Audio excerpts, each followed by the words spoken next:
कई बार ऐसा होता है ना कि हम दूसरों की वर्ड्स, उनके एक्शंस या बिहेवियर से बहुत अपसेट हो जाते हैं। किसी और का मूड, उनके इमोशंस हमें इतना डीपली इम्पैक्ट कर जाते हैं कि उनका दर्द और गुस्सा हम खुद के अंदर महसूस करने लगते हैं। किसी के कुछ थोड़े से चुभने वाले लफ्ज या एक पल की नाराजगी का बोझ हम पूरी जिंदगी के लिए उठा लेते हैं, है ना? क्या कभी सोचा है कि आखिर क्यों हम अपने इमोशंस का कंट्रोल दूसरों के हाथ में दे देते हैं?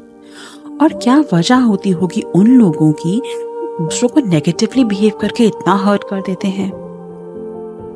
दोस्तों, अगर मैं आपसे ये कहूँ कि ऐसे लोग अपने अंदर खुद के ही किसी इमोशनल स्ट्रगल से गुजर रहे होते हैं और उनका ये बर्ताव उनके ही अंदर चलने वाली लड़ाई या किसी तकलीफ का नतीजा है, तो आइए इस बारे में और बात करते हैं और समझते हैं कैसे हम ऐसे लोगों के बर्ताव से खुद को प्रोटेक्ट कर सकते हैं।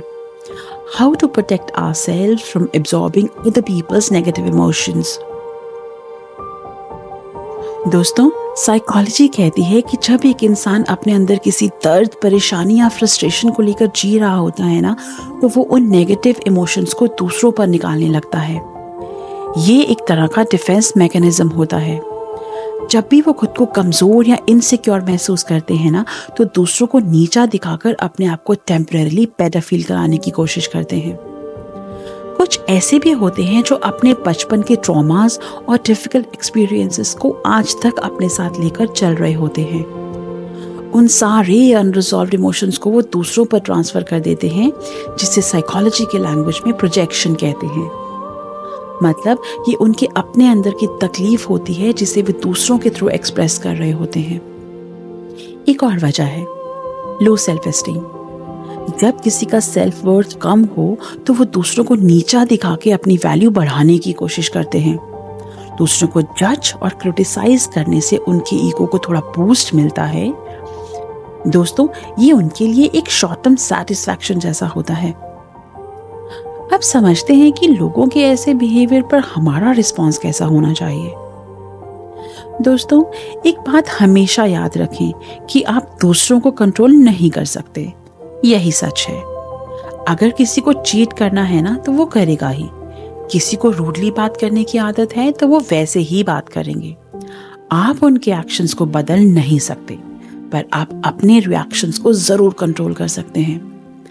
अगले टाइम जब किसी का बिहेवियर आपको अपसेट करे, अपने आप से ये एक सवाल जरूर पूछना, क्या ये सच में मेरी प्रॉब्लम है? जब भी आप किसी ऐसे सिचुएशन में हो ना जहां आपके साथ कोई थोड़ा हर्टफुल तरीके से पेश आ रहा हो, तो सबसे पहले तो आप खुद को कंट्रोल में रखें और इमीडिएटली रिएक्ट ना करें।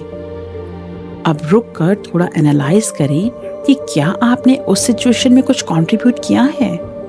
जैसे अगर आपकी किसी से लड़ाई हो गई है तो शायद आपने भी कुछ ऐसी बातें बोली होंगी जो अननेसेसरी थी।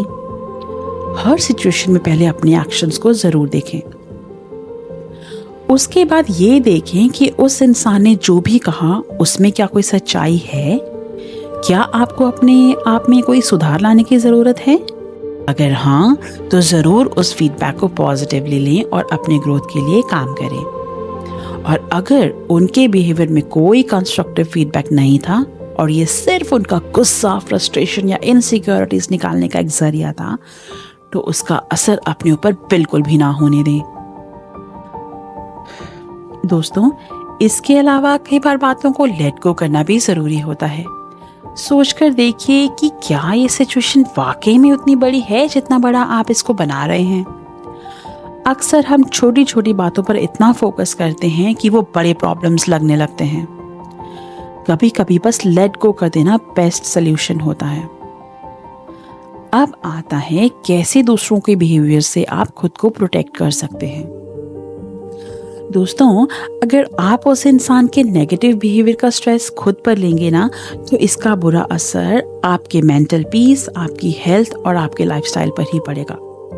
वो शायद अपने गुस्से या फ्रस्ट्रेशन के बाद नॉर्मल हो जाएंगे, लेकिन जो बुरा असर आप पर होगा वो आपको ही झेलना पड़ेगा। इसलिए अपने आप को रिमाइंड कराते रहो कि दूसरे लोगों का बिहेवियर उनका प्रॉब्लम है, आपका नहीं। दोस्तों, कुछ सिचुएशंस में ये भी जरूरी हो जाता है कि आप उनके बिहेवियर को एनकरेज ना करें और वहीं रोक दें। अगर कोई बार बार आपके साथ चीट कर रहा है या गलत बिहेव कर रहा है और आप उसके एक्शंस को इग्नोर कर रहे हैं, तो वो उनके बिहेवियर को और इनकरेज कर सकता है। उनसे डायरेक्टली कम्युनिकेट कीजिए और समझाने की कोशिश कीजिए कि ये उनका बिहेवियर आपको तकलीफ दे रहा है। और अगर ऐसा करने से भी वो नहीं समझ रहे हैं, तो ऐसे लोगों के साथ अपनी बाउंड्री सेट करें, दूरी बना लें। दोस्तों, अगर ये सब करके भी आपको पीस नहीं मिल रहा है, तो प्रोफेशनल हेल्प लेना बिल्कुल नॉर्मल है। कभी कभी काउंसलर की मदद से आप अपने इमोशंस को और अच्छे से समझ पाते हैं और ये हमें एक बेटर सोल्यूशन की तरफ लेके जाता है। दोस्तों, लाइफ में खुश और मेंटली स्ट्रांग रहने के लिए ये समझना बहुत ज़रूरी है कि हम किस बात पर अपनी एनर्जी इन्वेस्ट कर रहे हैं। दूसरों के बुरे बिहेवियर को पर्सनली लेने से हमारा ही नुकसान होता है। यह समझना बहुत ज़रूरी है कि अगर हम खुद का फिजिकली, मेंटली और इमोशनली ख्याल नहीं रखेंगे, तो हम दूसरों के इमोशंस के स्पॉन्ज बन जाएंगे। एक डिप्लीटेड स्टेट में हम दूसरों के इमोशनल बैगेज को आसानी से एब्जॉर्ब कर लेते हैं। इसलिए सेल्फ केयर सबसे पहले आता है। हमेशा याद रखें, दूसरों का इमोशनल पेन आपका नहीं है और उसको कैरी करना ना आपके लिए अच्छा है और ना उनके लिए। हर इंसान को अपना इमोशनल ग्रोथ प्रोसेस खुद एक्सपीरियंस करना होता है और ये उनकी जर्नी है। So guys, let's make a conscious choice. दूसरों के बुरे बिहेवियर को अपने पीस और हैप्पीनेस पे असर ना डालने दें। दिस इज अ स्किल जो आप जितनी जल्दी सीख लेते हैं, उतनी ही जल्दी आप इमोशनली स्ट्रांग बन जाते हैं। बस याद रखिए कि हम दूसरों के एक्शंस को कंट्रोल नहीं कर सकते, लेकिन अपने रिएक्शंस को ज़रूर कंट्रोल कर सकते हैं। खुद पर फोकस करें, खुश रहिए और अपनी लाइफ में उन लोगों के साथ वक्त गुजारिए जो आपको अपलिफ्ट करते हैं, क्योंकि अंत में आपका पीस और हैप्पीनेस सिर्फ आपके हाथ में है। अगर आपको ये वीडियो अच्छा लगा तो इसे प्लीज़ लाइक, शेयर और सब्सक्राइब करें और अपने दोस्तों के साथ ज़रूर शेयर करें। मिलते हैं अगले वीडियो में, तब तक के लिए खुश रहिए और अपना ख्याल रखिए।